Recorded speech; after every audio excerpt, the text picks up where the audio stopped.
Hi friends, I just wanted to take a second and show you something that happened like a week or two ago.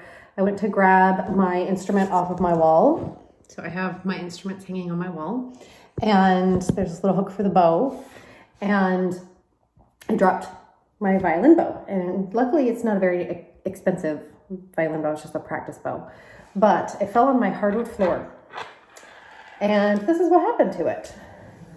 So you see how the little tip separated and broke off from the stick of the bow. So now I've got a very broken bow.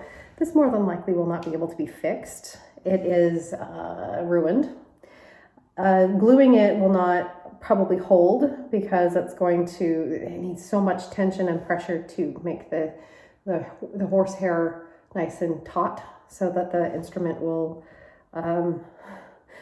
be able to be heard from your bow. So if you think that stuff like this doesn't happen, it does. And it even happens to people who have played the violin or the viola their whole entire lives.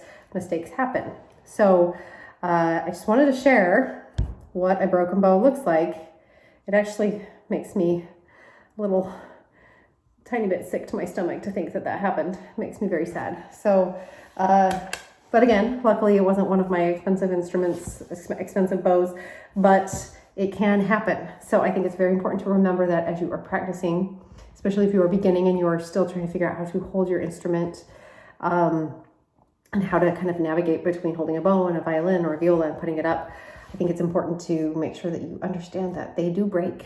And while this is not the end of the world, this is probably a $40 bow and I can probably just go buy a new one, and that's that.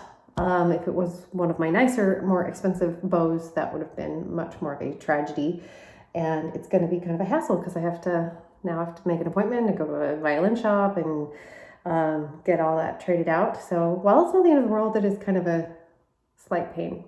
So anyway, I just wanted to share that does happen. And if you have any questions, leave them in the comments, and I'll try to answer them for you.